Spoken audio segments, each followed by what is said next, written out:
જોતા જે અંદરની સાઈડ રસોડા અંદરથી જવાય નહીં, અંદરની સાઈડના બાથરૂમ જેવું એક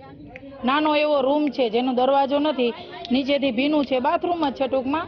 એમાં આ બેન બેઠેલા ભીનામાં બેઠેલા હતા